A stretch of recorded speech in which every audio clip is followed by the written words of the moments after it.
Presiden FIFA Gianni Infantino tiba-tiba bertemu Ketua Umum PSSI Erick Thohir di tengah isu timnas Indonesia ikut play-off darurat Piala Dunia 2026. Apakah ada pembahasan tersebut dalam pertemuan tersebut? Namun dalam pertemuan antara Gianni Infantino dan Erick Thohir tersebut tidak dibahas soal play-off darurat, seperti yang disampaikan lewat akun Instagramnya pada Rabu. Dalam pertemuan tersebut, kedua tokoh bertukar pandangan soal peta perkembangan sepak bola Indonesia yang dinilai mengalami transformasi luar biasa dalam beberapa tahun terakhir. Diskusi berlangsung produktif dan menyentuh berbagai isu strategis yang bakal menentukan masa depan olahraga paling populer di tanah air ini. Infantino menegaskan komitmen kuat FIFA untuk terus menemani perjalanan sepak bola Indonesia menuju level yang lebih kompetitif di panggung Asia maupun dunia. Ia secara khusus menyoroti 3 pilar utama yang menjadi fokus kerjasama antara FIFA dan PSSI ke depannya. Kolaborasi erat antara kedua pihak bahkan telah menghasilkan penandatanganan Host Country Agreement yang menjadi dasar resmi pembentukan kantor regional FIFA untuk Asia Tenggara dan Asia Timur di Jakarta, Indonesia. Dukungan FIFA melalui FIFA Forward Program juga telah menghasilkan pembangunan PSSI National Training Center dengan total pendanaan mencapai 5,4 juta dolar AS yang diperuntukkan bagi kebutuhan seluruh tim nasional Indonesia. Emil Audero kembali membuat bangga pecinta sepak bola Indonesia. Pemain yang berposisi sebagai kiper tersebut masuk dalam Team of the Week Liga Italia di pekan ke-34. Dipantau melalui akun Instagram resmi Serie A, Emil Audero mendapatkan rating 7.0. Rating tersebut didapatkannya saat bermain untuk Cremonese di laga kekalahan telak 0-4 melawan Napoli. Di laga tersebut, Emil Audero memang menunjukkan performa yang luar biasa sebagai seorang penjaga gawang. Melihat statistik permainannya dari FOTMOB, kiper timnas Indonesia tersebut berhasil melakukan 6 penyelamatan, meski gawangnya kebobolan 4 gol. Dari penyelamatan tersebut, Emil melakukan 1 penyelamatan penting. Kiper 29 tahun tersebut berhasil mengagalkan tendangan penalti gelandang Napoli, Scott McTominay. Di musim ini, Emil sudah 3 kali masuk dalam Team of the Week. Dia mendapatkannya pada laga melawan Hellas Verona, Genoa, termasuk menghadapi Napoli di pekan ke-34. Musim ini, Emil Audero menunjukkan peran vitalnya sebagai penjaga gawang. Hingga pekan ke-34, dia sudah melakukan 9 clean sheet serta kebobolan 44 gol. Pemain berdarah Indonesia Dean Zandbergen tampil memesona bersama klub VVV Venlo di kompetisi kasta kedua Belanda, Eerste Divisie. Striker berusia 24 tahun itu bukan hanya mencetak 1 gol, Zandbergen mencetak seluruh gol kemenangan Venlo atas SC Cambuur Jumat waktu setempat. Zandbergen mencetak 3 gol alias hat-trick saat Venlo mengalahkan Cambuur. Cambuur bukan lawan sembarangan karena berstatus calon juara Eerste Divisie musim ini. Zandbergen sendiri memiliki darah Indonesia dari jalur keturunan ibu. Ia mengaku memiliki banyak saudara di Depok, Jawa Barat. Dalam sebuah wawancara tahun 2025, Zandbergen juga mengungkapkan pernah dihubungi oleh staf timnas Indonesia terkait rencana naturalisasi. Zandbergen saat itu mengungkapkan akan sangat senang jika bisa membela timnas Indonesia. Zandbergen sudah bermain dalam 31 pertandingan di semua kompetisi musim ini. Striker berpostur 188 cm itu sudah menjaringkan 11 gol dan memberikan 3 assist. Sorotan tajam datang dari media Vietnam terkait persiapan timnas Indonesia menuju Piala AFF 2026. Media setempat, Soha, menyoroti keputusan pelatih John Hartman yang telah memanggil 23 pemain untuk mengikuti training camp yang akan digelar di Jakarta pada 26 hingga 30 Mei 2026. John Hartman sendiri menegaskan bahwa pemilihan pemain didasarkan pada pemantauan langsung di kompetisi domestik.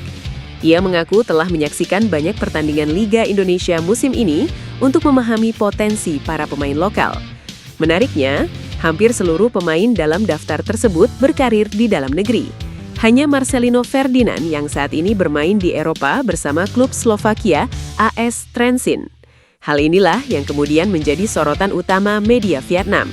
Mereka mempertanyakan absennya sejumlah pemain Indonesia yang selama ini menjadi andalan dan bermain di kompetisi Eropa, seperti Emil Audero, Justin Hubner, Jay Itzes, hingga Ragnar Oratmangoen. Piala AFF 2026 tidak masuk dalam kalender resmi FIFA karena digelar dari akhir Juli hingga Agustus. Kondisi ini membuat klub tidak memiliki kewajiban untuk melepas pemainnya ke tim nasional. Situasi tersebut membuat John Hartman harus memutar strategi dengan mengandalkan pemain domestik sebagai tulang punggung tim untuk turnamen AFF mendatang.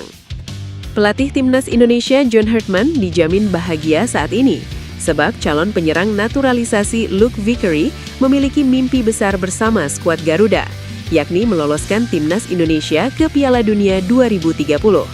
Luke Vickery yang memiliki darah Indonesia mengaku sudah berkomunikasi dengan pelatih timnas Indonesia John Hartman. Mantan pemain timnas Australia U19 ini pun takjub dengan visi John Hartman bersama skuad Garuda. Saya sudah kontak dengan John Hartman. Kami sudah berbicara beberapa kali dan saya menyukai visinya, kata Luke Vickery. Jika nantinya benar membela timnas Indonesia, Luke Vickery memiliki satu harapan. Ia ingin meloloskan timnas Indonesia ke Piala Dunia 2030. Dalam pola 3-4-3 racikan John Hartman, Luke Vickery akan sangat berguna bagi timnas Indonesia. Menarik menanti kapan Luke Vickery dapat membela timnas Indonesia. Pelatih timnas Indonesia John Hartman menegaskan bahwa pemusatan latihan di Jakarta bukan sekedar agenda persiapan biasa. TC yang berlangsung pada 26 hingga 30 Mei 2026 itu menjadi ajang seleksi krusial untuk menentukan skuad yang akan dibawa ke Piala AFF. Hartman menekankan bahwa setiap pemain memiliki peluang yang sama, tetapi harus mampu membuktikan kualitasnya selama TC berlangsung. Menurut Hartman, pemanggilan pemain kali ini merupakan hasil dari pemantauan panjang sepanjang musim kompetisi domestik. Namun, keputusan akhir tetap akan ditentukan melalui performa di lapangan selama TC. Ia menegaskan, TC menjadi momentum penting bagi pemain untuk mengamankan tempat di skuad utama. Selama 5 hari di Jakarta, para pemain akan menjalani program latihan intensif yang dikombinasikan dengan pertandingan internal. Agenda ini dirancang untuk menguji kesiapan fisik, pemahaman taktik, serta kemampuan beradaptasi dalam sistem permainan tim. Pertandingan internal menjadi salah satu indikator utama bagi tim pelatih dalam menilai performa pemain secara langsung, termasuk chemistry antar pemain di dalam tim. Menariknya, Hartman juga membuka peluang bagi pemain yang tampil impresif di TC untuk melangkah lebih jauh. Tanpa banyak rumor, tanpa drama, dua pemain berdarah Belanda bikin kejutan besar. Ian Madsen dan Jairo Riedewald resmi jadi warga negara Indonesia.